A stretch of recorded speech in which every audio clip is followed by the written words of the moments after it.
Her hidden daughter's first case as a lawyer set her against her billionaire CEO father in court. The conference room door clicked shut behind me, and suddenly I was alone with him. Alexander Hartwell, billionaire, real estate mogul, the father who had no idea I existed. Until now. His voice cut through the silence like a knife. "You have your mother's determination." I froze. My briefcase nearly slipped from my trembling hands. "What did you just say?" He turned from the window, and those piercing blue eyes, the ones I saw in my mirror every single morning, locked onto mine. Diana Cross, artist, worked at the Meridian Gallery 27 years ago. He took a step closer. "You're her daughter." My world tilted. "How long have you known?" "Since day one of the trial." He smiled, but there was no joy in it, only pain. "You have my eyes." "My mother's chin. And you tap your pen 3 times before writing, just like I do. 26 years. 26 years of wondering about this man, and he had known who I was from the moment I walked into that courtroom. The anger that I had buried so deep came roaring to the surface. "You never forgot, but you never came looking either." "No." The word fell between us like a stone. "I didn't. Your mother made it clear she wanted nothing from me. I convinced myself that was for the best, that I would only ruin your life the way I ruin everything I touch, so you built your empire instead." My voice was shaking now. "Congratulations. You're very successful. I'm very empty," his voice cracked. "There's a difference. But let me take you back to where this all began. To the moment my entire world shattered and rebuilt itself in the span of a single heartbeat. The morning of April 15th started like any other morning, except it wasn't. I stood in my tiny apartment in Brooklyn, the one I could barely afford on a junior associate's salary, staring at my reflection in the bathroom mirror. 26 years old, fresh out of law school, and about to argue my first major case. My hands shook as I applied my lipstick, the same shade my mother wore. Confident crimson, the tube said. I needed all the confidence I could get. The case file sat on my kitchen counter, mocking me with its weight. Riverside Community versus Hartwell Development Corporation. I'd read it so many times I could recite it in my sleep. A community center, 40 years old, serving the West Side neighborhood. Scheduled for demolition to make way for luxury high-rises. My job was to stop it. What the file didn't say, what no one knew, was that the Riverside Community Center had saved my life. I was 7 years old when my mother first dropped me off there. She was working 3 jobs back then, trying to keep us afloat in a city that chewed up single mothers and spit them out. The center became my home. Miss Patricia taught me to read beyond my grade level. Coach Raymond taught me basketball and how to stand up to bullies. Mrs. Chen in the kitchen made sure I never went hungry. They raised me when my father wouldn't. I picked up the photograph from my dresser. My mother, Diana Cross, smiling at the camera, her arm around my shoulders at my law school graduation. She looked so proud, so tired, so beautiful. "Baby," she had said that day, "you did it. You're going to change the world." I hadn't told her about the case, not yet. I hadn't told her that the name on the defendant's list was Alexander Hartwell, the man who had walked away from us before I was even born.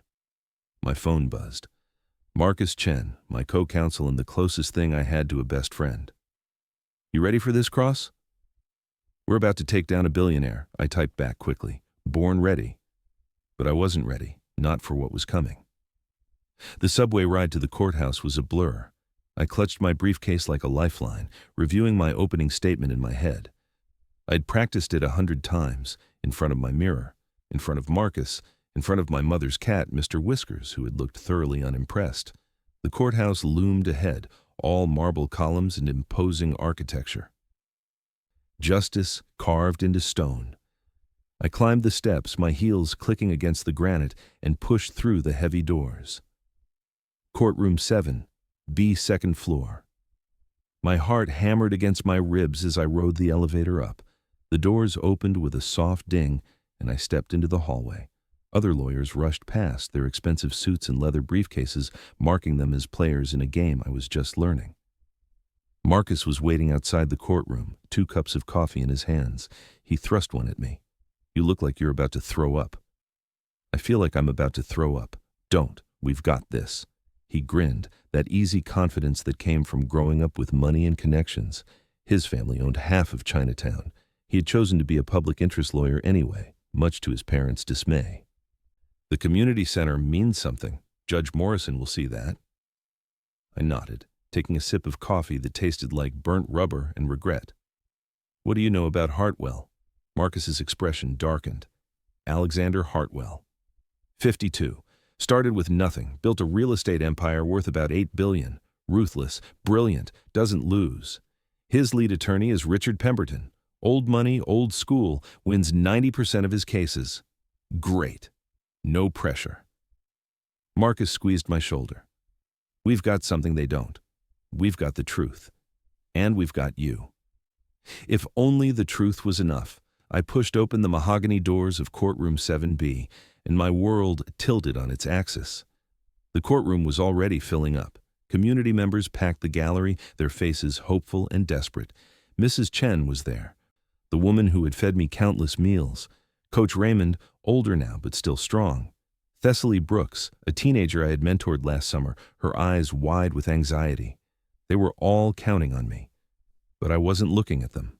I couldn't look at them. Because sitting at the defendant's table, flanked by a team of lawyers in suits that cost more than my yearly rent, was him. Alexander Hartwell, my father, the man who had chosen his empire over his daughter. Time seemed to slow down. I took in every detail, hungry for information about the stranger who had given me half my DNA and none of his time. He was tall. I had known that from photographs, but seeing him in person was different. He sat with the posture of a man who had never doubted his place in the world. Salt and pepper hair, perfectly styled, sharp cheekbones, a charcoal suit that probably cost $5,000, and his hands resting on the table, strong and steady. Then he looked up. Our eyes met across the courtroom, and I forgot how to breathe. Blue. Piercing blue. The exact shade that stared back at me from every mirror, every photograph, every reflective surface. The eyes I had inherited from a man who had never wanted me. Did he see it? Did he see the resemblance? His gaze lingered on me for a moment, curious, assessing. Then he turned back to his lawyer, Richard Pemberton, and said something I couldn't hear. He didn't recognize me. Why would he? He had never seen me, never held me as a baby, never watched me grow up. I was a ghost to him, a choice he had made and forgotten, but I had never forgotten him. "Victoria." Marcus's voice cut through my spiral. "You okay? You look pale." I forced myself to move, to walk to the plaintiff's table, to set down my briefcase with hands that trembled. "I'm fine." I was not fine. I was about to go to war with my own father, and he had no idea who I was. The bailiff's voice boomed through the courtroom. "All rise." The Honorable Judge Patricia Morrison presiding. Everyone stood. The rustle of clothing, the scrape of chairs. Judge Morrison entered, a black woman in her 60s with silver hair and an expression that said she had seen every trick in the book and wasn't impressed by any of them. She settled into her seat, surveying both sides with sharp eyes. "Be seated." She opened the case file in front of her. Riverside Community versus Hartwell Development Corporation. She looked up. "Counselors, are we ready to proceed?" I stood, my legs somehow supporting me, despite feeling like water. "Yes, Your Honor. The plaintiffs are ready." My voice came out stronger than I felt. Good. That was good. From the defendant's table, Richard Pemberton rose with the ease of a man who had done this 1,000 times. "The defense is prepared, Your Honor." Judge Morrison nodded. "Opening statements." "Ms. Cross, you may begin. This was it. My first major case. My chance to prove myself, and sitting 20 feet away was the man whose rejection had shaped my entire life. I walked toward the jury box, my heels clicking against the polished floor. 12 faces looked back at me, 12 strangers who would decide the fate of the community center, the fate of the families who depended on it, the fate of the place that had been my father when Alexander Hartwell wouldn't be. I took a breath and began. "Ladies and gentlemen of the jury, this case is about more than property rights or development permits. It's about a community's heart." I let my gaze sweep across the jury, making eye contact with each person. I had practiced this. I knew how to connect. Riverside Community Center has served the West Side neighborhood for 40 years. It's where children go after school when their parents are working 2 jobs to make ends meet. I paused, letting the weight of those words settle. It's where seniors gather for meals and companionship. It's where families find support during their darkest hours. I turned slightly, and against my better judgment, my eyes found Alexander. He was watching me intently, his expression unreadable. The defense will tell you that progress requires sacrifice. That economic development benefits everyone. I moved closer to the jury. But I ask you to consider this. Who truly benefits when we erase the spaces that hold communities together? And who pays the price? I walked back to my table, my heart pounding. As I sat down, I caught Alexander studying me with an intensity that made my skin prickle. There was something in his expression. Curiosity, recognition. No, impossible. He didn't know. Ms. Pemberton, Judge Morrison's voice, your opening statement. Richard Pemberton stood, buttoning his suit jacket with practiced precision. He was everything I expected. Silver hair, expensive watch, the kind of confidence that came from never having to worry about money. Your Honor, ladies and gentlemen of the jury. He smiled warm and grandfatherly. This case is indeed about community. But it's also about the rule of law. He began to pace, his movements calculated. Hartwell Development Corporation purchased the property in question through legal means. All permits were obtained, all regulations followed. He paused for effect. The plaintiff would have you believe that sentiment trumps legality, that emotional attachment supersedes property rights. I felt my jaw clench. Marcus put a warning hand on my arm. But we live in a nation of laws, Pemberton continued, and those laws exist to provide order, stability, and yes, progress. He gestured broadly. The development my client proposes will bring jobs, tax revenue, economic growth that will benefit the entire neighborhood, not just a single building. He returned to his seat and I wanted to scream. Jobs for who?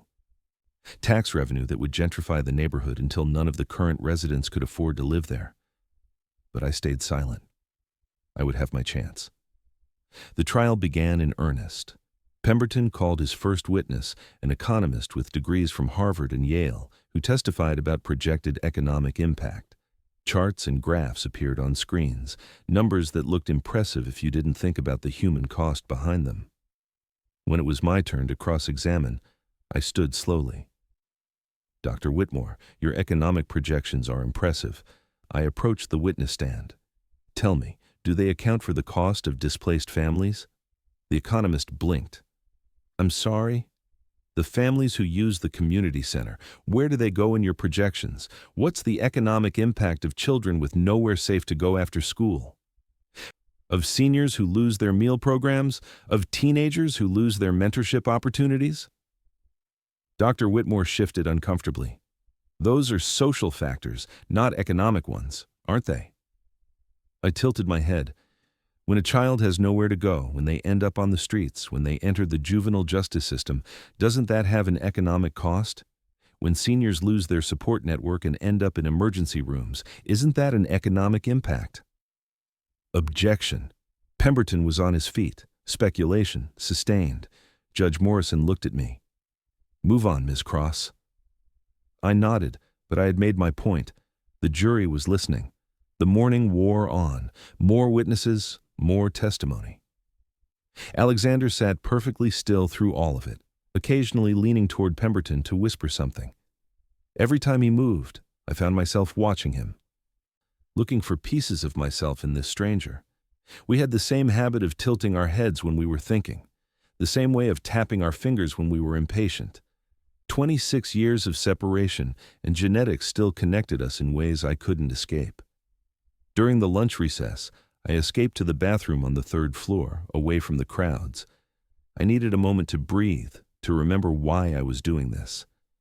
I splashed cold water on my face, not caring that it ruined my makeup. In the mirror, those blue eyes stared back at me. His eyes. I had spent my whole life resenting them, these eyes that marked me as his daughter even though he had never claimed me. The bathroom door opened and an older woman entered.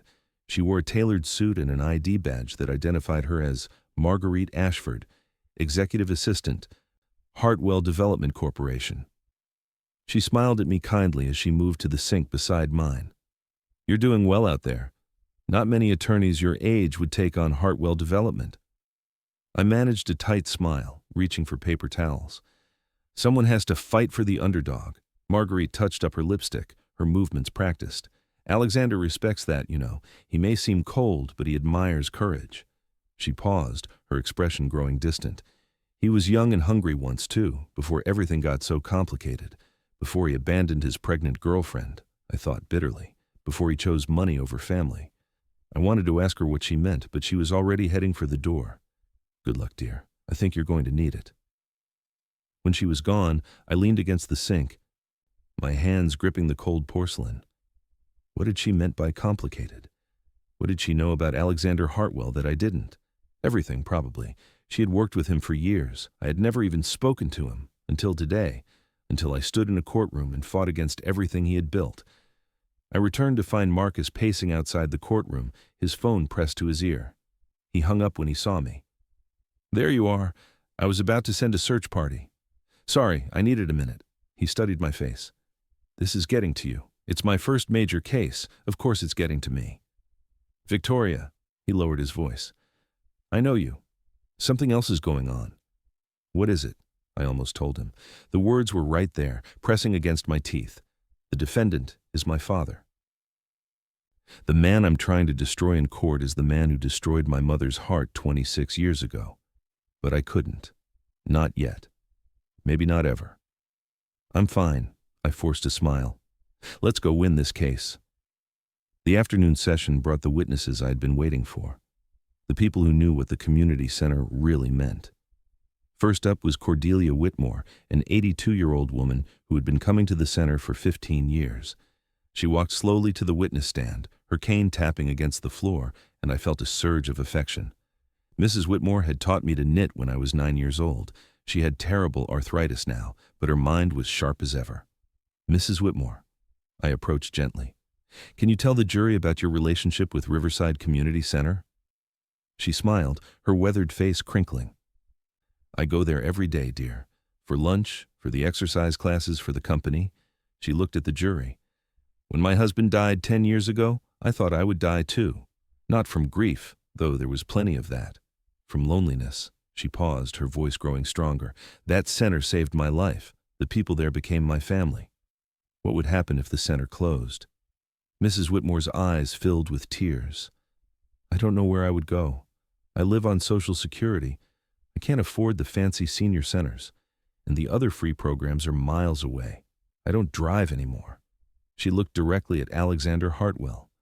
"That center is my lifeline. Without it, I'm just an old woman waiting to die alone." The courtroom was silent. Even Pemberton looked uncomfortable. "Thank you, Mrs. Whitmore." I helped her down from the stand, and as I did, I glanced at Alexander. He was staring at Mrs. Whitmore with an expression I couldn't read. Was that guilt, compassion, or was I projecting what I wanted to see? Next came Coach Raymond, who testified about the youth basketball program that kept kids off the streets. Then Maria Santos, a single mother of 3 who relied on the after-school programs while she worked 2 jobs. Each testimony was a knife to my heart because each one was my story too. I had been those kids. I had been that child who needed a safe place while my mother worked herself to exhaustion, and sitting across the aisle was the man who could have made it easier, who could have been there, who had chosen not to be. When it was Pemberton's turn to cross-examine Maria Santos, he was gentle but firm. "Ms. Santos, isn't it true that there are other community centers in the area?" Maria hesitated. "Yes, but they're far. I don't have a car. The bus takes an hour each way. And isn't it also true that the development proposed by Hartwell Corporation includes a community space?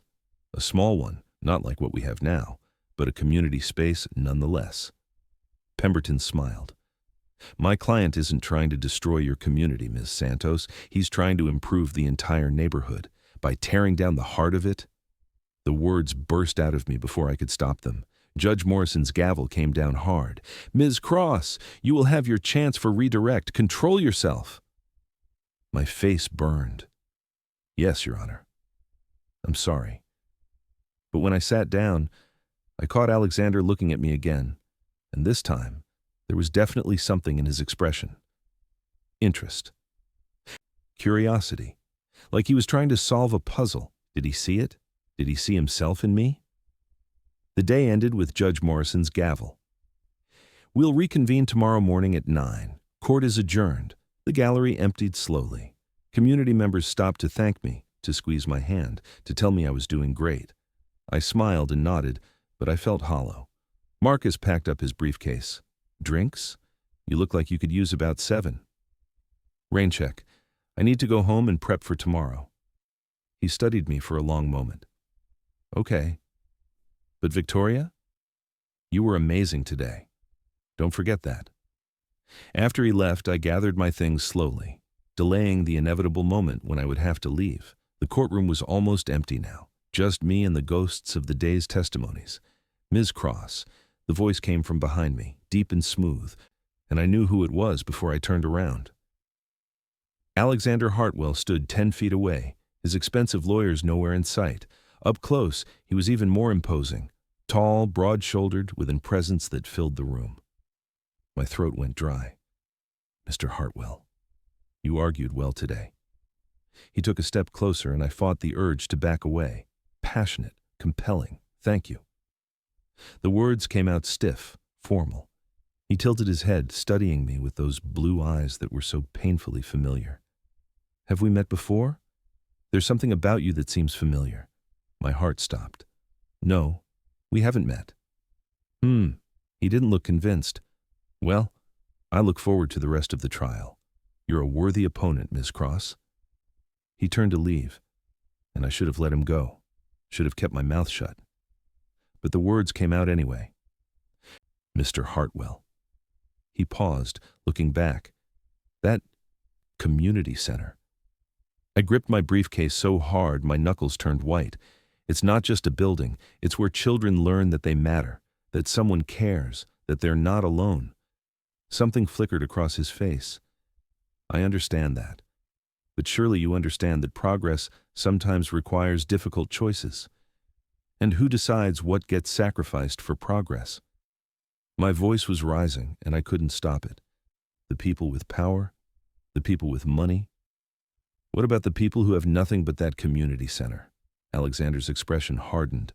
"I started with nothing, Ms. Cross.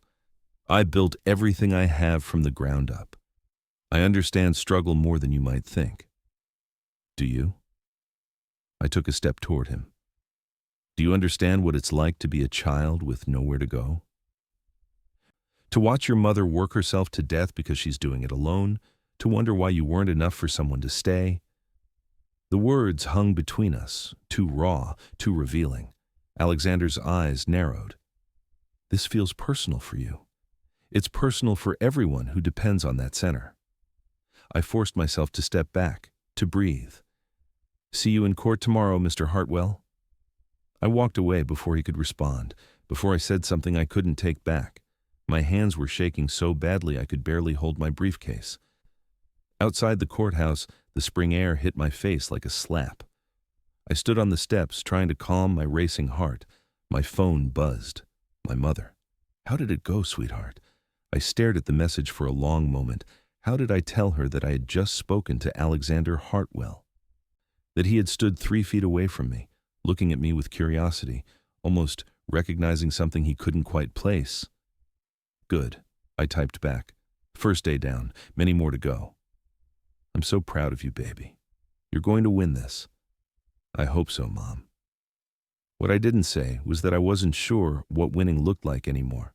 Saving the community center, destroying my father's development deal, making him see me, really see me, and realize what he had thrown away.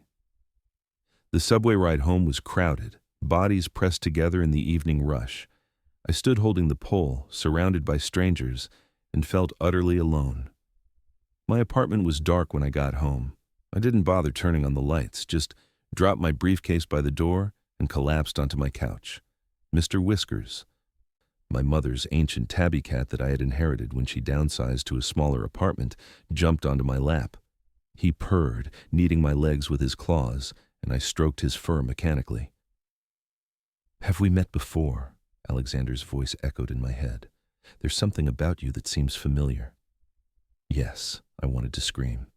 "We've met. You met my mother 27 years ago. You fell in love with her, or at least you said you did. You made promises. And when she told you she was pregnant with me, you walked away.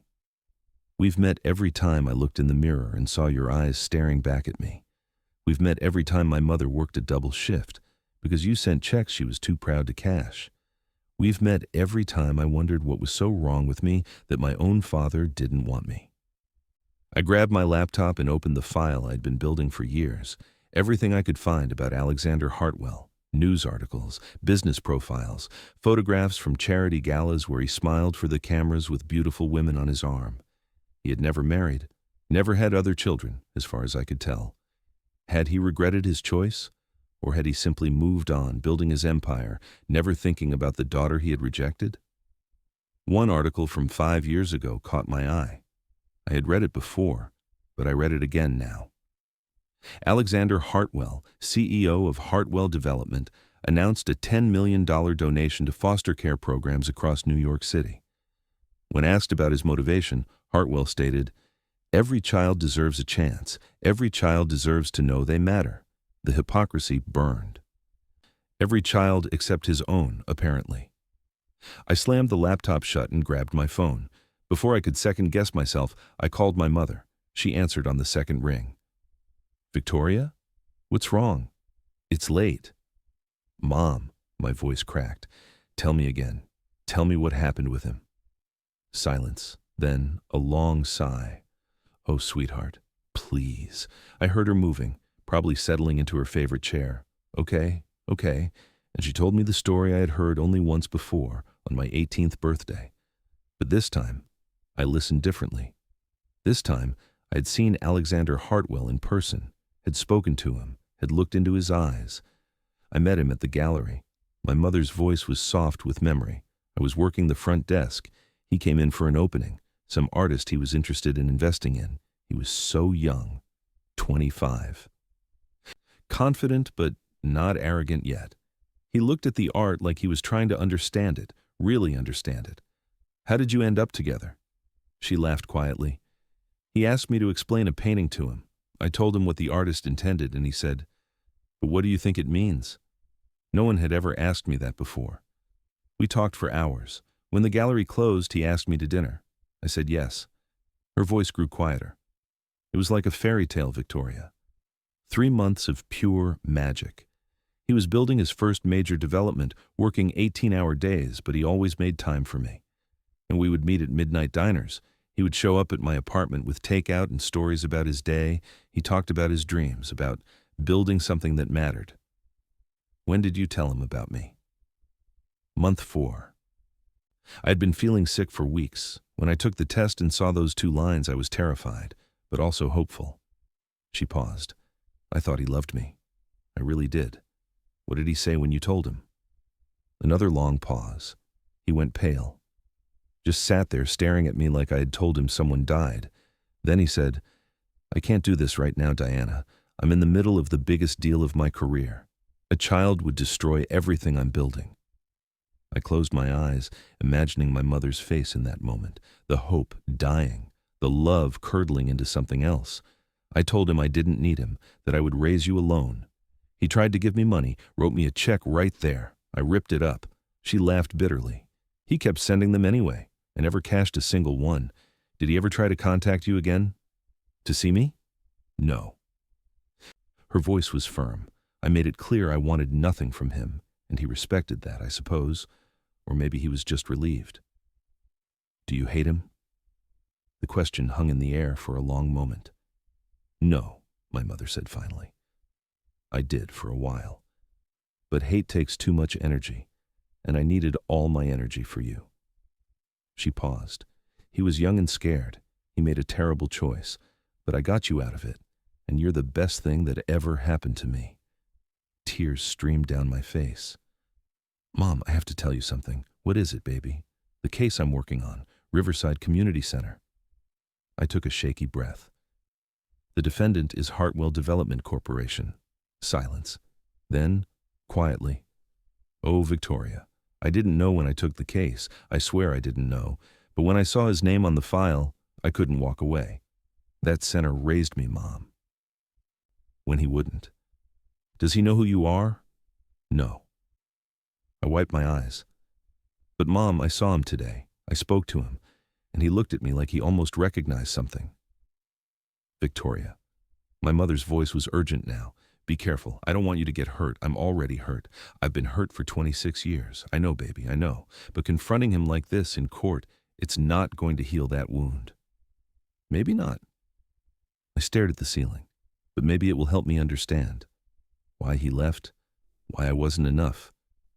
"Oh, sweetheart," my mother's voice broke. "It was never about you. You were perfect. You are perfect. He was the one who wasn't enough." We talked for another hour, my mother sharing memories I had never heard before. The good times with Alexander, before everything fell apart, the way he used to make her laugh. His dreams of building something meaningful, not just profitable. He wanted to create affordable housing, my mother said. That was his original plan. Developments that working families could actually afford. She sighed. I don't know when that changed, when the money became more important than the mission. I thought about the luxury high-rise planned for the community center's location. Starting price, $3 million. Alexander Hartwell had certainly strayed far from affordable housing. After we hung up, I sat in the darkness of my apartment, Mr. Whiskers purring on my lap, and made a decision. I was going to win this case. I was going to save the community center, and in the process, I was going to make Alexander Hartwell see exactly what his choices had cost. Not just me and my mother, but an entire community of people who needed that center the way I had needed it. He would know my name by the end of this trial. Victoria Cross, the daughter he had never wanted, the attorney who had beaten him. And maybe, just maybe, he would regret the choice he had made 26 years ago. I opened my laptop again and began preparing for the next day. I worked until 3 a.m, fueled by coffee and righteous anger, building a case that was airtight and devastating. When I finally collapsed into bed, I dreamed of courtrooms and blue eyes and a little girl standing outside a community center, waiting for a father who would never come. The next morning, I arrived at the courthouse early. The building was quiet. Just security guards and janitors preparing for another day of justice and injustice in equal measure. I sat on a bench outside courtroom 7B, reviewing my notes when I heard footsteps approaching.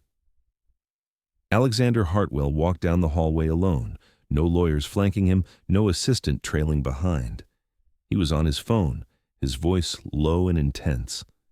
"I don't care what the projections say, Richard. There's something about this case that doesn't feel right." He paused, listening. "No, it's not the legal arguments. Those are solid. It's something else." He looked up and saw me sitting there. For a moment, we just stared at each other across the empty hallway. "I have to go." He ended the call and walked toward me. "Ms. Cross, you're here early." "So are you." He gestured to the bench. "May I?" Every instinct screamed at me to say no, to maintain distance, to keep this professional. But I was curious. What did he want? It's a free country. He sat down, leaving a respectful distance between us. We sat in silence for a moment, two strangers who shared DNA and nothing else.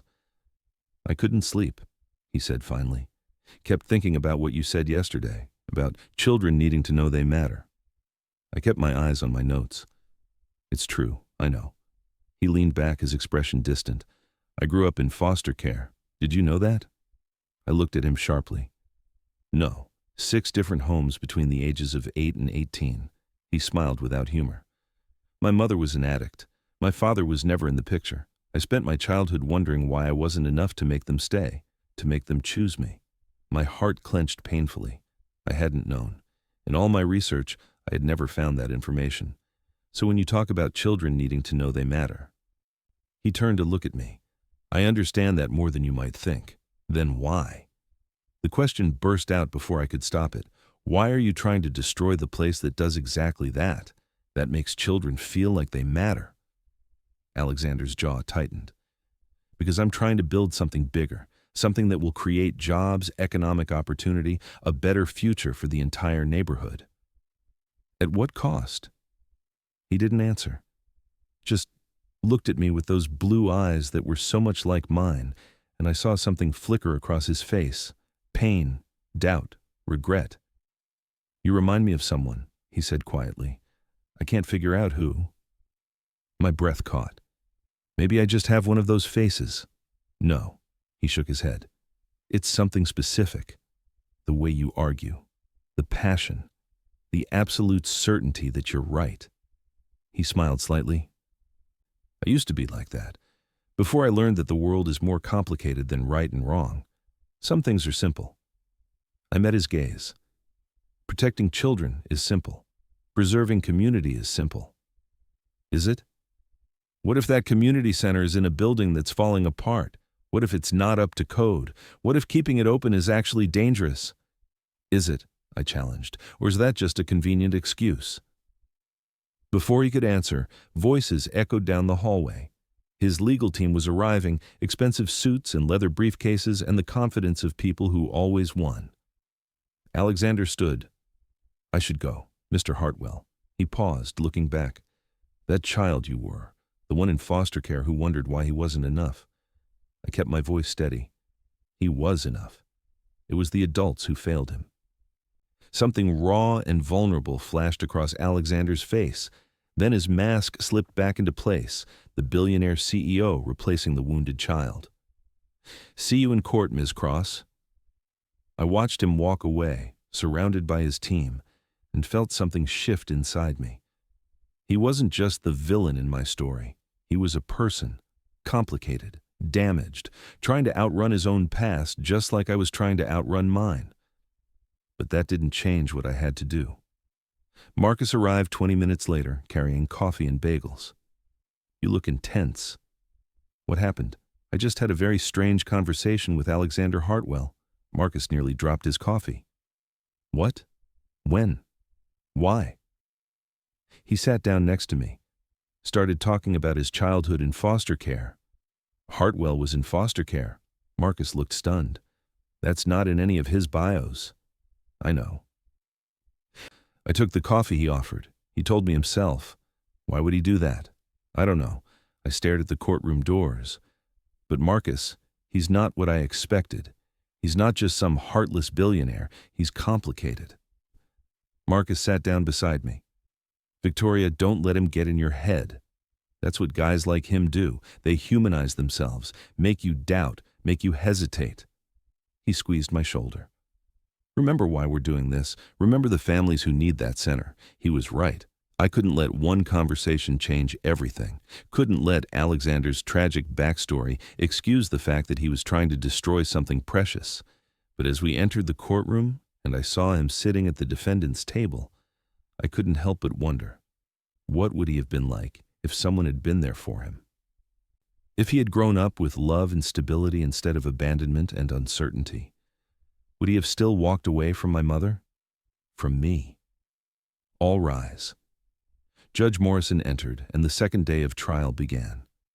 I called Thessaly Brooks to the stand. She was 17, all nervous energy and defiant hope. I had mentored her last summer, helped her with college applications, listened to her dreams of becoming a doctor. Thessaly. I smiled at her encouragingly. Tell the jury about your relationship with Riverside Community Center. She took a breath. I've been going there since I was 6. My mom works 2 jobs, so I used to go there after school. They had tutoring, art classes, basketball. She looked at the jury. But more than that, they had people who cared. Miss Victoria, she helped me apply to colleges. Coach Raymond taught me that I could be more than my circumstances. What would happen if the center closed? Thessaly's eyes filled with tears. I don't know where kids like me would go. The streets, probably. She looked directly at Alexander. That center saved my life. It showed me that I mattered, that someone believed in me. Thank you, Thessaly. As she stepped down, I saw Alexander watching her with an expression of deep pain. Did he see himself in her? The child he had been, desperate for someone to care. Pemberton's cross-examination was brief and gentle. Even he seemed reluctant to attack a 17-year-old girl talking about her dreams. The rest of the morning brought more witnesses, more stories of lives changed by the community center. Each testimony built our case, brick by brick, heart by heart. During the lunch recess, I stayed in the courtroom, reviewing my notes for the afternoon session. I was so focused I didn't hear the door open behind me. Ms. Cross. I turned to find Marguerite Ashford, Alexander's assistant, standing in the aisle. Mrs. Ashford, can I help you? She glanced around, making sure we were alone. I probably shouldn't be talking to you, but I wanted you to know something. What? She moved closer, her voice dropping. Alexander didn't sleep last night. He was in his office until 4 in the morning, reviewing every detail of this case. And this morning, before court, he told Richard Pemberton that he wanted to explore settlement options. My heart skipped. Settlement? Marguerite nodded. Something about this case is getting to him. I've worked for Alexander for 15 years, and I've never seen him like this, conflicted, uncertain. She studied my face. I think it's you. Me. There's something about you that's affecting him. I don't know what it is, but I can see it. She smiled slightly. Maybe you remind him of who he used to be, before he became so focused on winning that he forgot why he started. Why are you telling me this? Because. Marguerite's expression softened. I knew Alexander when he was young and hungry and full of ideals. I watched him change, watched him become harder, colder. But these past 2 days, I've seen glimpses of the man he used to be. And I think you're the reason. Before I could respond, she was gone, leaving me alone with information I didn't know what to do with. Settlement. Alexander Hartwell wanted to settle, which meant we were winning, which meant the community center could be saved. So why did I feel so hollow? The afternoon session continued with expert witnesses on both sides, urban planners, social workers, economists. The testimony was dense and technical, but the jury stayed engaged. And through it all, I felt Alexander's eyes on me. Every time I stood to object or cross-examine, every time I made a point, I could feel his gaze like a physical weight. What was he thinking?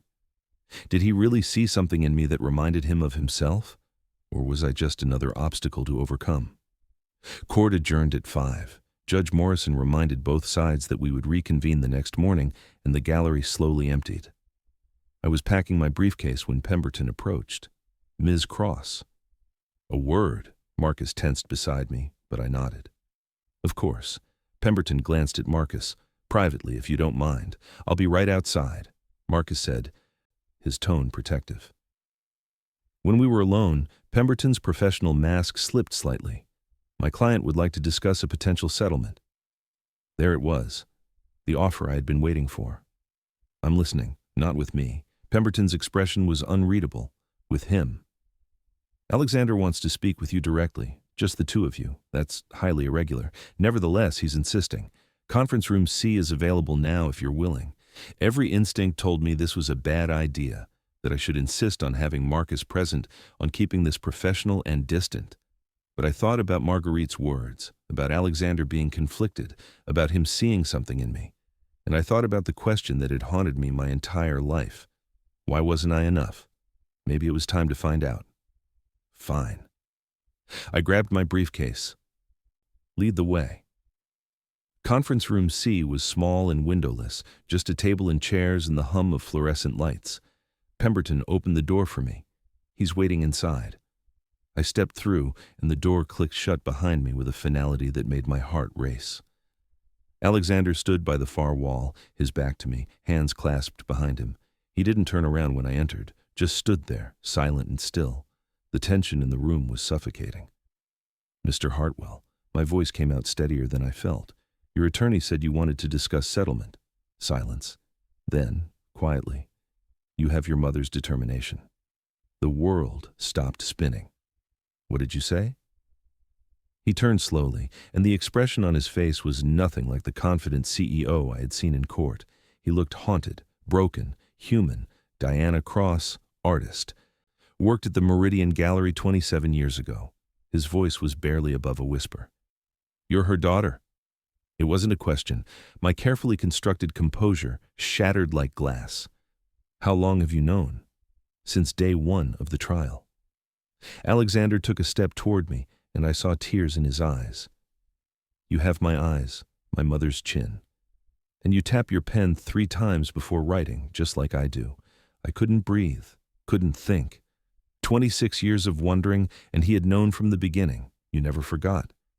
The accusation came out harsh and bitter, but you never came looking either. No.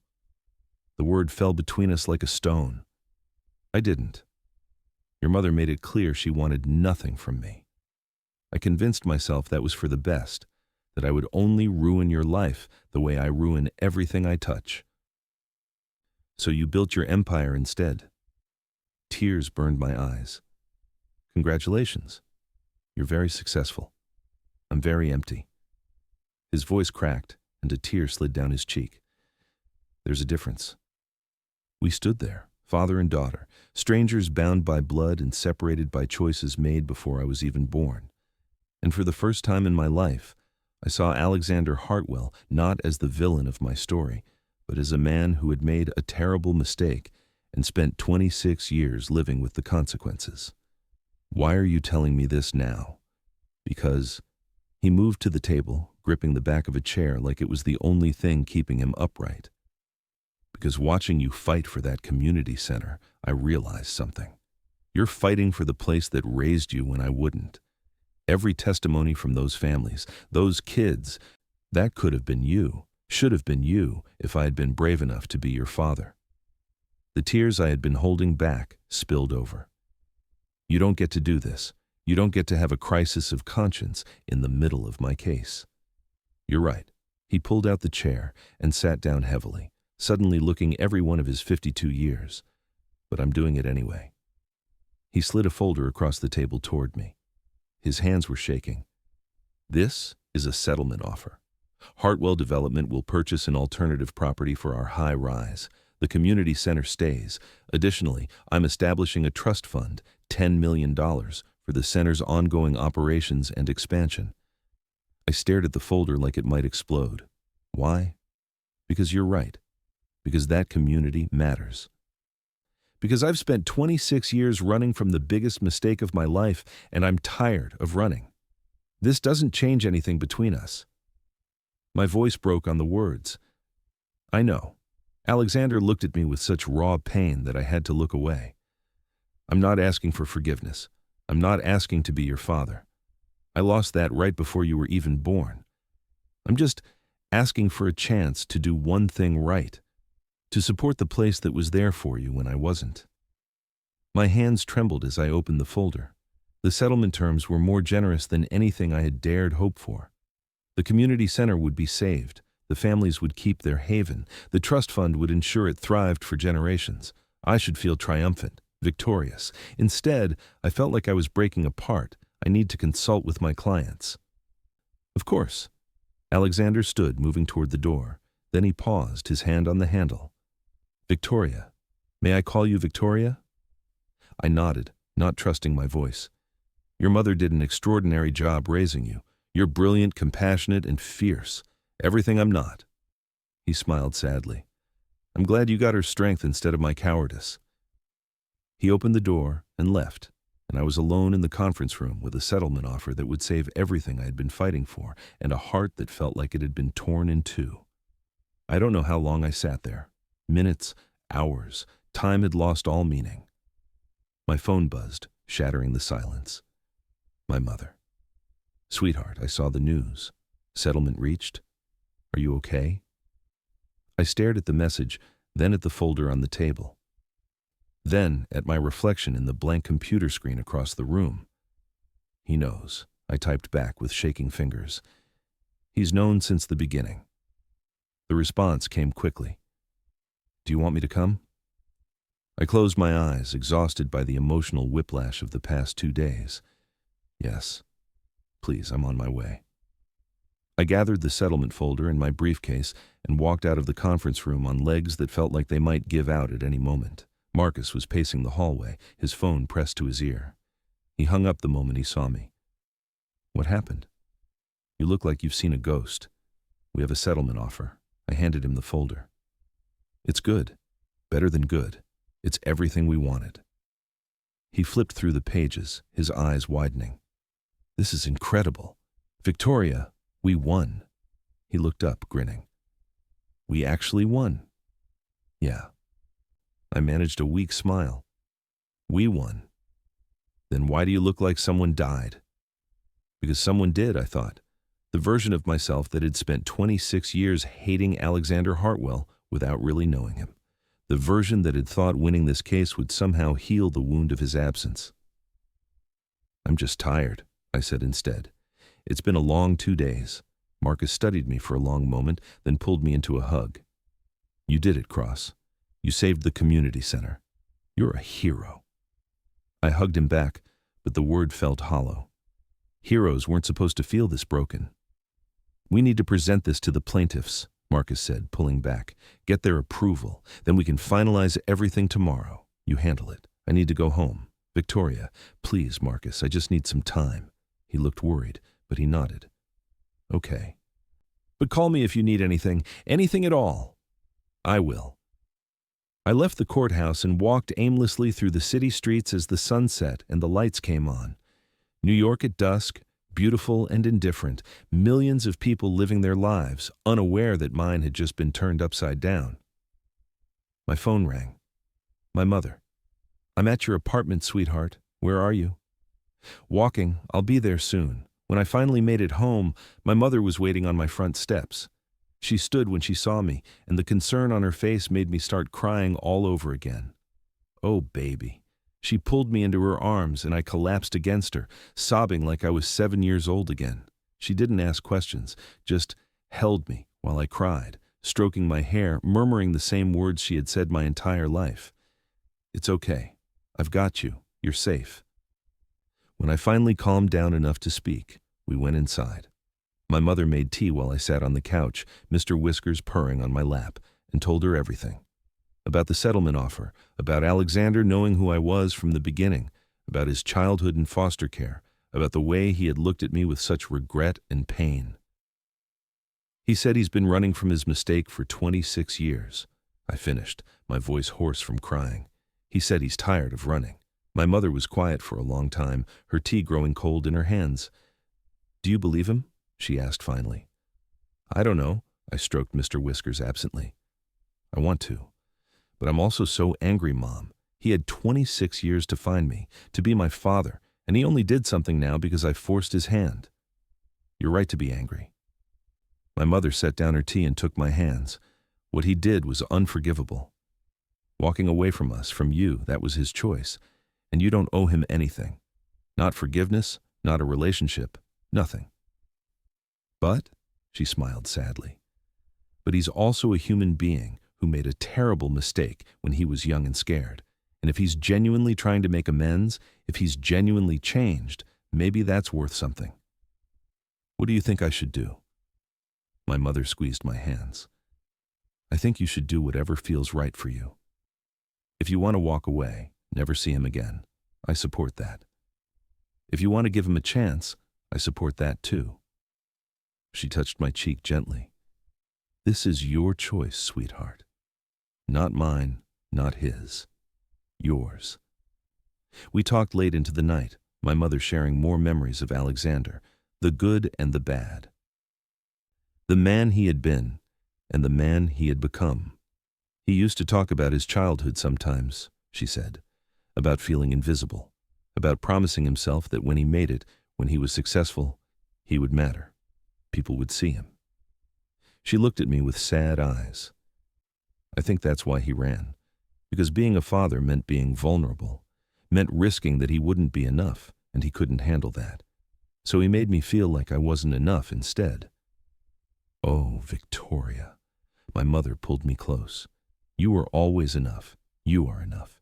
His fear, his cowardice, that was never about you." I wanted to believe her. But 26 years of absence was hard to overcome with words. My mother stayed the night, sleeping in my bed while I took the couch. I lay awake in the darkness, listening to the sounds of the city outside my window, and thought about choices. Alexander had chosen his career over fatherhood. My mother had chosen to raise me alone rather than force him to stay, and now I had a choice. Accept his settlement, save the community center, and decide whether to let him into my life. The next morning, I arrived at the courthouse to find a crowd of reporters outside. News of the settlement had leaked, and they swarmed me with questions. Ms. Cross, how does it feel to beat Alexander Hartwell? Will the community center be saved? Is it true Hartwell is establishing a $10 million trust fund? I pushed through without answering, Marcus running interference. Inside, the courthouse was buzzing with energy. Our plaintiffs were already there, crying and hugging and celebrating. Mrs. Chen grabbed my hands. You did it. You saved our center. We all did it. I said, but she shook her head. No, dear. You did this. You fought for us. The settlement hearing was brief. Judge Morrison reviewed the terms, confirmed that all parties agreed, and banged her gavel. Settlement approved. The community center will remain operational, and Hartwell Development will pursue alternative locations for their project. She looked at both sides. Counselors well argued. This court is adjourned. The gallery erupted in cheers. People were crying, laughing, hugging. Marcus lifted me off my feet in a bear hug. We did it, Cross. We actually did it. I smiled and accepted congratulations, but my eyes kept drifting to the defendant's table. Alexander sat perfectly still, watching the celebration with an expression of quiet pride. When our eyes met across the room, he smiled. A real smile, sad but genuine. Then he stood and began walking toward me.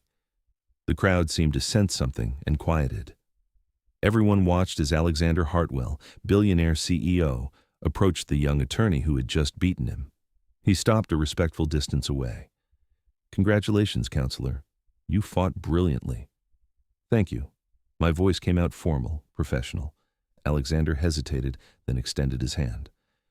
I hope this is the beginning of something good for Riverside. They're lucky to have you as their champion.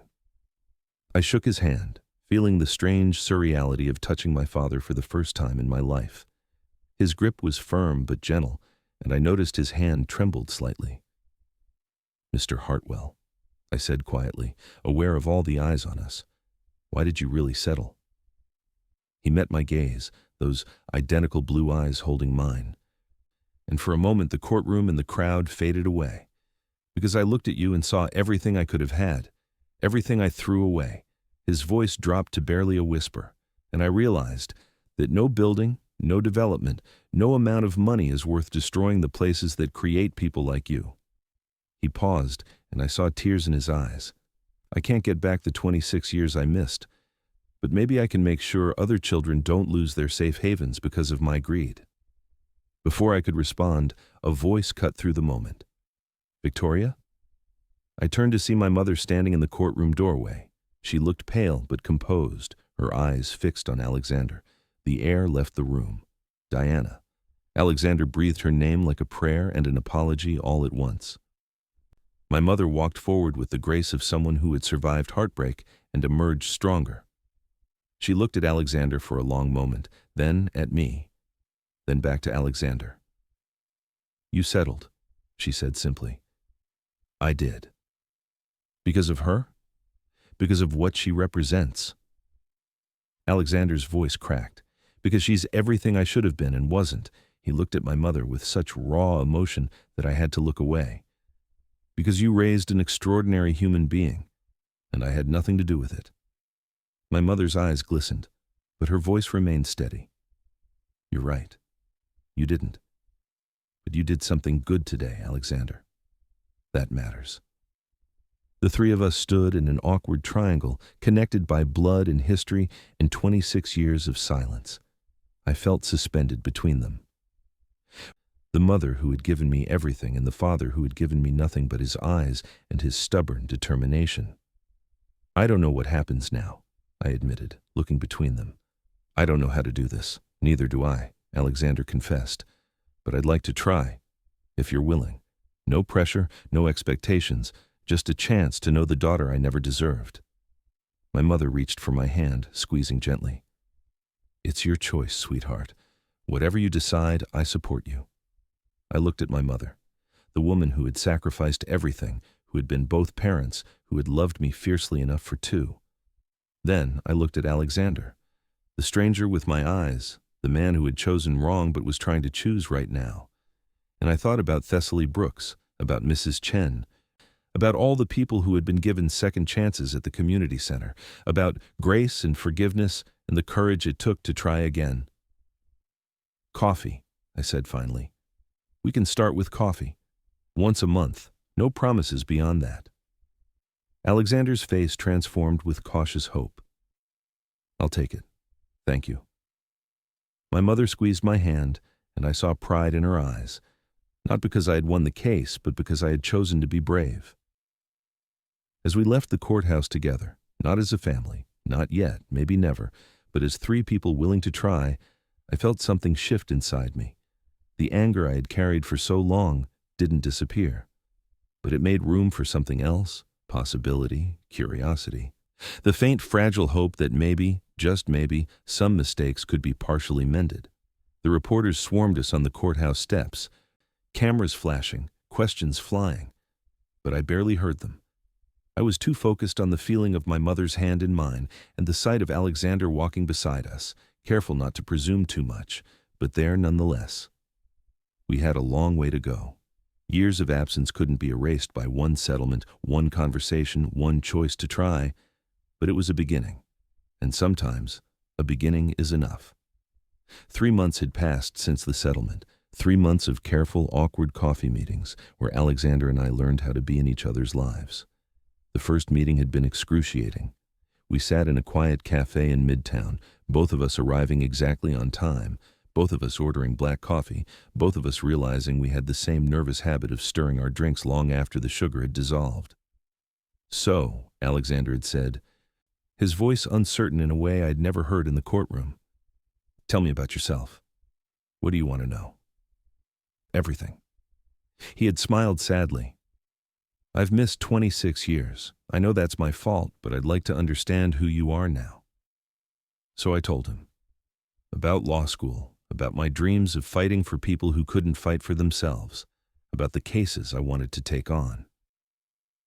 He listened with an intensity that was almost uncomfortable, like he was trying to memorize every word. "You're like your mother," he had said when I finished. "She always saw people others overlooked, always fought for the underdog. I'm like you too," I had admitted reluctantly. "The stubbornness, the need to win, the way I work 18-hour days and forget to eat." He had laughed at that, a real laugh that transformed his face, guilty as charged. "Marguerite has to remind me to eat lunch most days." The second meeting had been easier. We talked about his childhood in foster care, about the homes that had been cruel and the ones that had been kind, about the social worker who had believed in him, who had helped him get into college. Her name was Patricia Morrison. Alexander had said, and I had nearly dropped my coffee. "Wait, Judge Morrison?" He had nodded. "She was my social worker when I was 16, helped me get a scholarship to NYU. When she went to law school and became a judge, I was so proud." He had smiled. "I think that's why she was so hard on me during the trial. She knew I could do better." By the third meeting, we had fallen into a rhythm. Still careful, still formal, but with moments of genuine connection. He told me about his business, about the developments he was proud of and the ones that haunted him. I told him about my cases, about the wins and the losses, and slowly, painfully, we were building something. Not the father-daughter relationship I had dreamed of as a child, but something real and hard, one and ours. My mother had coffee with him too, separately. She never told me what they talked about, but I noticed she seemed lighter afterward, like she had finally let go of something heavy she had been carrying. "You don't have to forgive him for me," I had told her after one of their meetings. "I don't want you to feel pressured." "I'm not forgiving him for you, sweetheart," she had replied. "I'm forgiving him for me." Holding on to that anger was exhausting. She had touched my cheek gently, and I think he's genuinely trying to change. That counts for something. Now, 3 months later, I sat in my office at the public interest law firm where I had just made junior partner. The promotion had come through last week, along with a significant raise in my own office with a window. On my desk sat a card. "Congratulations on your promotion. You've earned it." It was signed simply, Alexander. He had sent flowers too. Not roses or lilies, but sunflowers. My favorite. I had mentioned it once, in passing, during one of our coffee meetings. He had remembered. My phone buzzed. A text from him. "Are we still on for coffee tomorrow? I have something I'd like to discuss with you." I stared at the message, that familiar mix of anticipation and anxiety churning in my stomach. Our meetings had become routine, but they still felt fragile. Like one wrong word could shatter everything we were building. Yes. Same place, same time. Perfect. See you then. I set down my phone and turned to the case files spread across my desk. Another community center, this one in the Bronx, facing demolition. Another developer trying to erase a neighborhood's heart for profit. Some things never changed, but some things did. Because when I had called the developer's office to discuss settlement options, they had agreed immediately. Word had spread about the Riverside case, about the young attorney who had taken on Alexander Hartwell and won. I had a reputation now, and with it came power. My office door opened and Marcus stuck his head in. "You coming to the celebration? The whole firm is going out to celebrate your promotion. I'll be there in a minute. Just finishing up some notes." He studied me with that knowing look he had perfected over the past few months. "You're meeting him tomorrow, aren't you?" I didn't need to ask who he meant. "Yes." "How's that going? The whole reconciliation thing?" I leaned back in my chair, considering. It's complicated. Some days are good. Some days I look at him and remember that he wasn't there for my first day of school, my graduation, my mother's cancer scare 5 years ago, all the moments he missed because he chose to. But some days I look at him and see someone who's genuinely trying, who's going to therapy, who's examining his choices, who shows up consistently even though I know it's hard for him. Marcus came in and sat down across from me. "You know what I think?" "What?" "I think you're one of the bravest people I know. It would be easier to hate him, to shut him out, but you're choosing the harder path, the one that requires vulnerability and risk." "Or maybe I'm just a glutton for punishment." He laughed. "That too. Come on, let's go celebrate. You can angst about your complicated father situation tomorrow." The celebration was loud and joyful, my colleagues toasting my promotion and teasing me about becoming a partner before 30. I smiled and laughed and tried to be present, but part of my mind was already on tomorrow's meeting. What did Alexander want to discuss? The next morning, I arrived at our usual cafe to find him already there. He sat at our regular table by the window, 2 cups of black coffee waiting. He stood when he saw me, and I noticed he looked nervous. "Victoria." He smiled, but it didn't quite reach his eyes. "Thank you for coming." "Of course." I sat down, wrapping my hands around the warm cup. "What did you want to talk about?" He took a breath, and I realized his hands were shaking slightly. "I've been seeing a therapist. I think I mentioned that."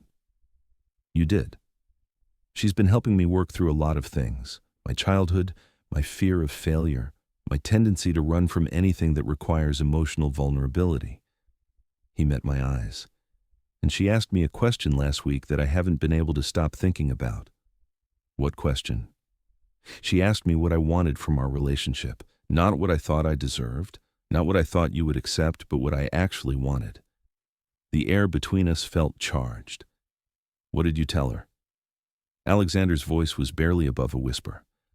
"I told her I wanted to be your father, not just someone you have coffee with once a month, but a real presence in your life, someone you could call when you have good news or bad news, someone who shows up." He looked down at his coffee, his jaw tight, but then she asked me if I had earned that right, and I had to admit that I haven't, that I've missed 26 years, and a few months of coffee meetings doesn't erase that. "No," I said quietly. "It doesn't. I know." He looked up and I saw tears in his eyes.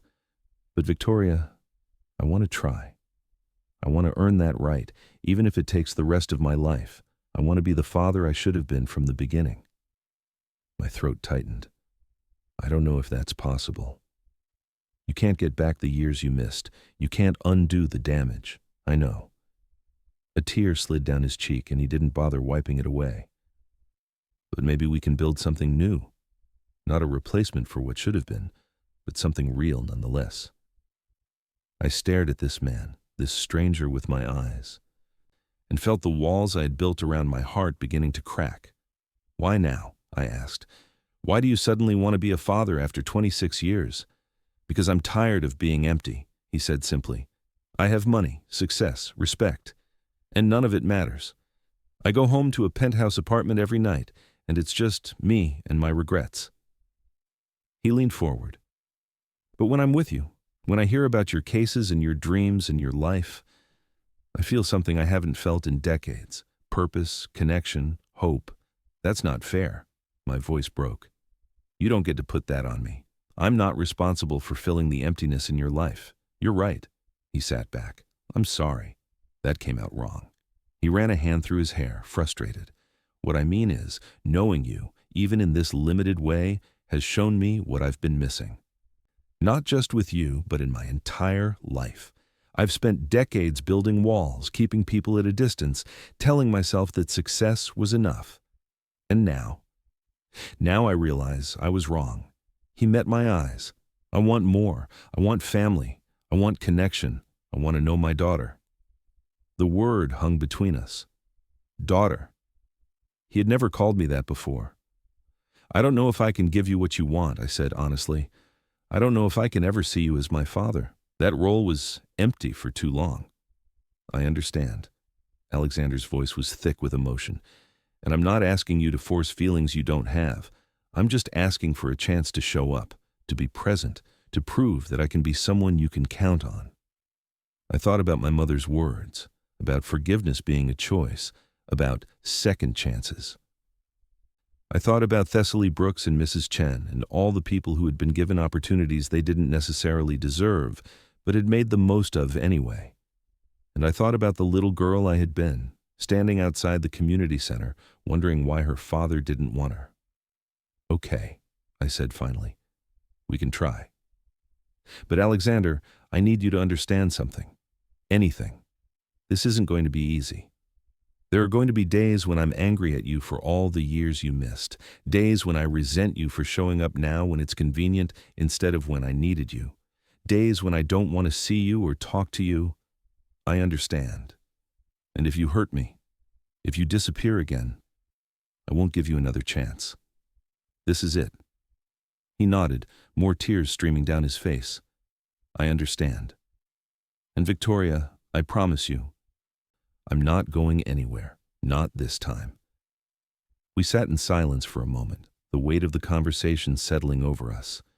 "So what does this look like?" I asked. "This trying?" Alexander wiped his eyes, composing himself. "More than coffee once a month. Maybe dinner once a week, phone calls." He hesitated. "I'd like to meet your friends, see where you work, be part of your life in a real way." "I can do dinner once a week," I said slowly. "And phone calls are okay. But Alexander, you need to understand that this is going to take time. Trust isn't built overnight." "I know," he smiled, genuine and hopeful. "I have time, however long it takes." We finished our coffee, and for the first time, the silence between us felt comfortable instead of awkward. As we stood to leave, Alexander hesitated. "Can I hug you?" The question caught me off guard. In 3 months, we had never touched beyond that first handshake in the courtroom. I nodded, not trusting my voice. He stepped forward and wrapped his arms around me, and I felt something break open in my chest. He was tall, and I fit against him in a way that felt both foreign and familiar. He smelled like expensive cologne and coffee, and his arms were strong and steady. "Thank you," he whispered into my hair. "Thank you for giving me this chance." When we pulled apart, we were both crying. Over the next few weeks, our relationship shifted. Dinner once a week became dinner twice a week. Phone calls became text messages throughout the day. Small updates about our lives, shared articles we thought the other would find interesting, occasional jokes that made us both laugh. Alexander showed up to watch me argue a case in court. He sat in the gallery, and when I won, he was the first one on his feet applauding. I visited his office, a sprawling space on the top floor of a building he owned. Marguerite greeted me like an old friend, and I saw photographs on Alexander's desk, one of him and my mother from 27 years ago, and one of me from the courthouse steps after the settlement that he must have pulled from a news article. "You keep my picture on your desk," I had said, touching the frame. "I do," he had replied simply. "I've missed so much. I don't want to miss any more." He met Marcus, and they bonded over their shared love of basketball. He sent flowers to my mother on her birthday, with a note that made her cry. He established a scholarship fund at my law school in my name for students pursuing public interest law. And slowly, carefully, I began to let him in. But it wasn't all smooth. There were hard days too. Like the day I was sick with the flu, and he showed up at my apartment with soup and medicine. I'd snapped at him that I didn't need him to play father now, that I had been sick plenty of times without him. He had set down the soup and said quietly, "I know, and I'm sorry for all those times I wasn't there. But I'm here now, if you'll let me be." I had cried then, all the anger and hurt pouring out. He had held me while I sobbed, apologizing over and over for the years he had missed, for the pain he had caused, or the day he invited me to a charity gala and introduced me to his colleagues as his daughter. I had frozen, the word feeling too big, too presumptuous.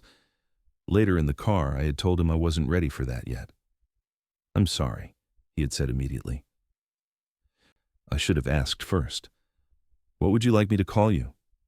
"Victoria," I had replied. "Just Victoria. Maybe someday I'll be ready for more, but not yet." He had nodded, respecting my boundary without argument. 4 months into our new relationship, Alexander invited me and my mother to dinner at his penthouse. It was the first time the three of us would be together socially, and I was nervous. My mother arrived at my apartment an hour early.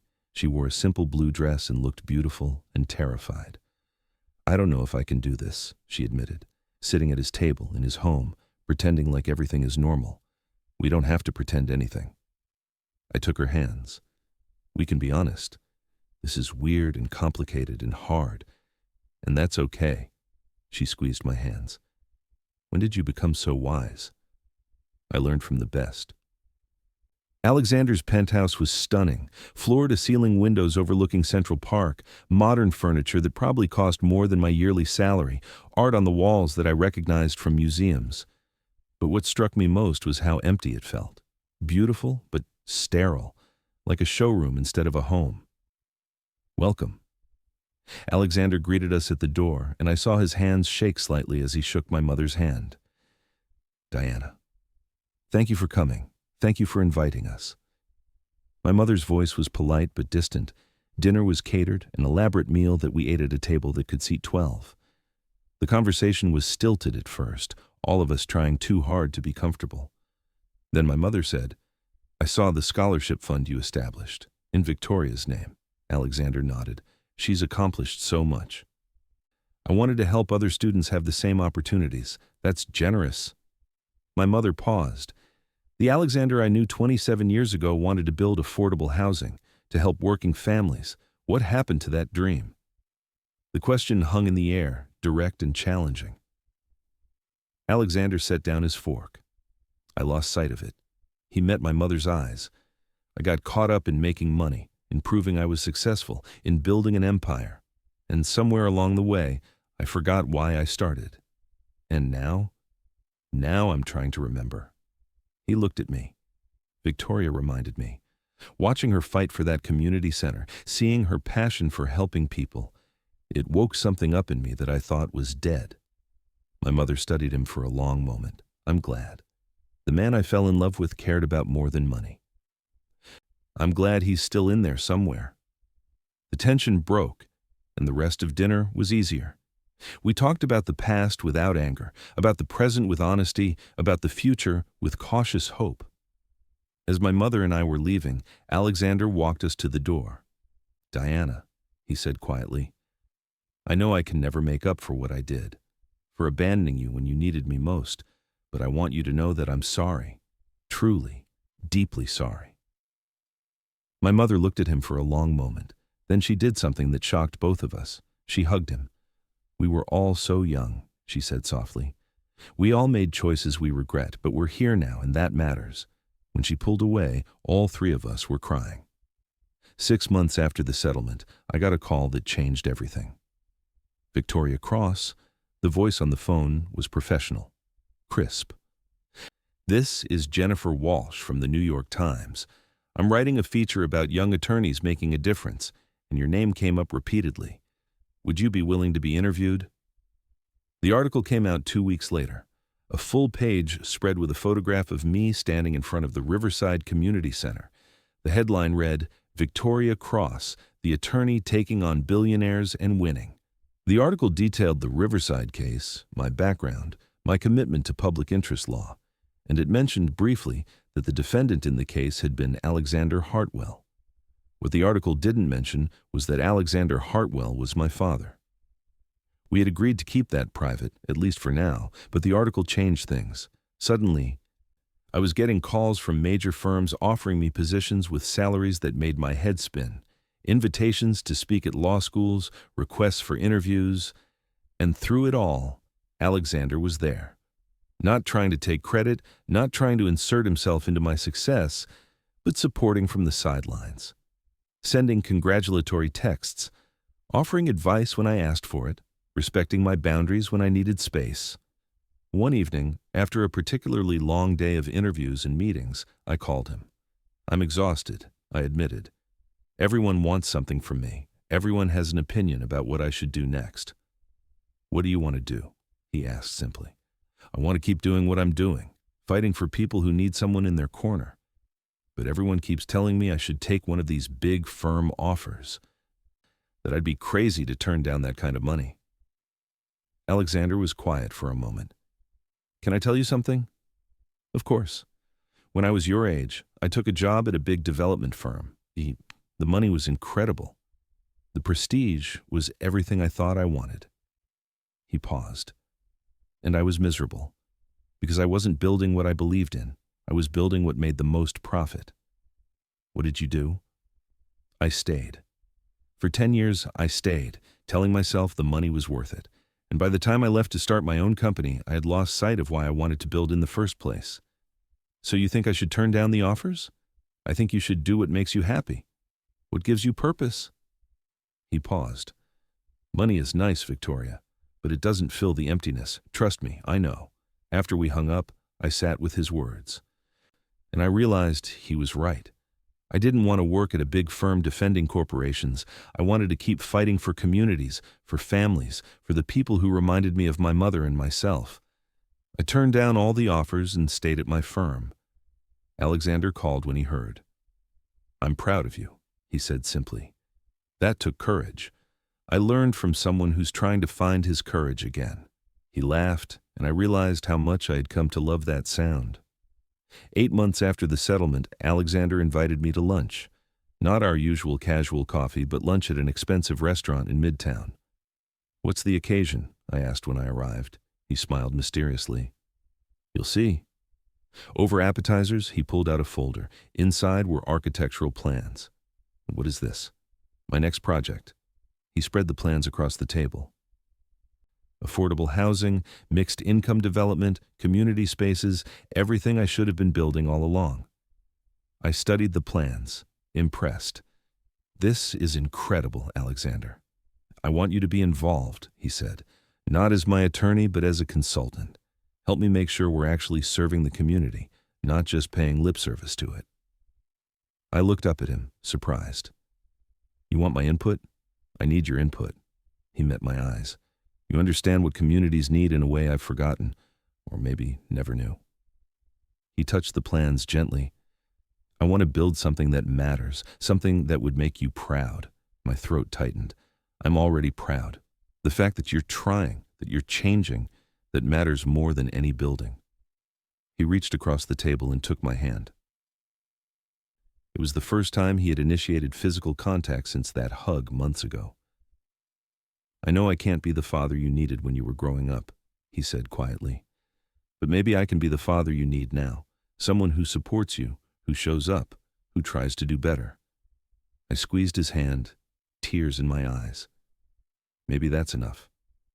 We spent the rest of lunch going over the plans, and I felt something shift between us. We weren't just two people trying to build a relationship anymore. We were becoming a team. 1 year after the settlement, the Riverside Community Center held a celebration. The trust fund Alexander had established had allowed them to renovate, expand, and add new programs. They invited both of us to speak. I stood at the podium, looking out at the faces of people I had known my entire life, and felt overwhelmed with emotion. This place saved my life. I began. When I was 7 years old and my mother was working 3 jobs, this center became my home. The people here taught me, fed me, believed in me. They showed me that I mattered. I paused, my eyes finding Alexander in the crowd. He sat next to my mother, both of them watching me with pride.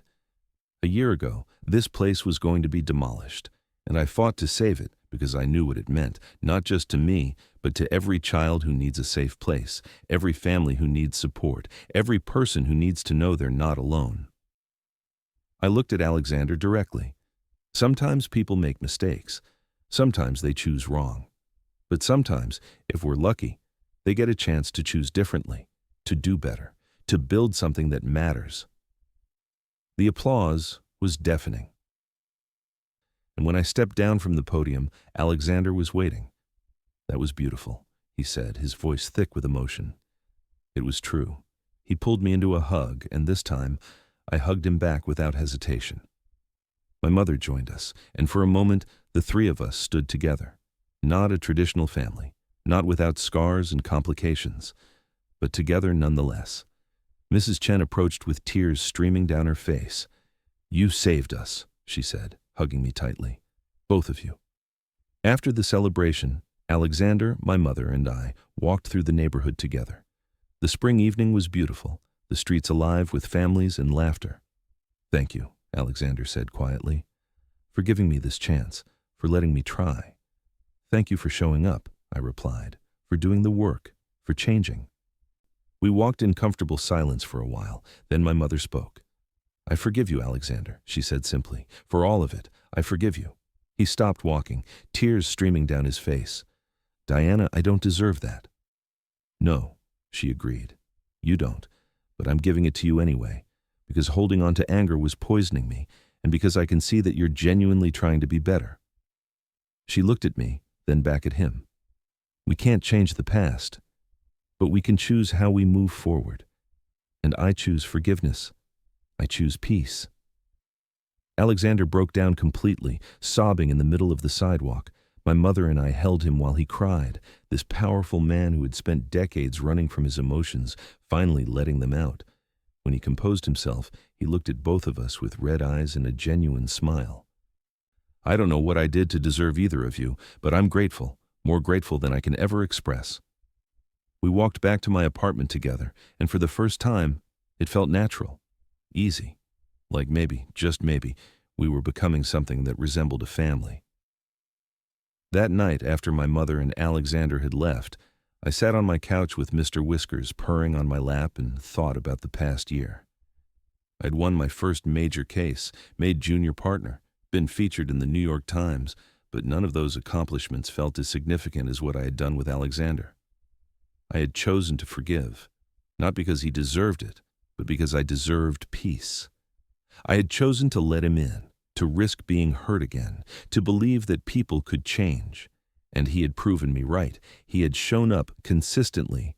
Even when it was hard, he had done the work of examining his choices and trying to be better. He had earned, slowly and painfully, a place in my life. My phone buzzed, a text from Alexander. "Thank you for today, for everything. I know I say it a lot, but I need you to know how much it means. You've given me something I thought I'd lost forever." "Hope?" I smiled and typed back. "You've given me something too. A father, not the one I imagined, but a real one, flawed and trying and here." His response came quickly. "I'll always be here, I promise, no matter what, and for the first time in my life, I believed him." I looked at my reflection in the darkened window. Those blue eyes that had once felt like a curse now seemed like a bridge. I was Diana Cross's daughter, fierce and resilient. I was Alexander Hartwell's daughter, determined and strategic. But most importantly, I was Victoria Cross, attorney, advocate, and a woman who had learned that forgiveness didn't mean forgetting. It meant choosing to move forward anyway. The road ahead was still uncertain. Some days with Alexander would be easy, others would be hard.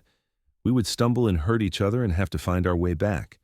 But we were walking it together, one careful step at a time, building something from nothing, proving that it's never too late to choose differently. And in the end, that choice, to try, to hope, to forgive, was the greatest victory of all.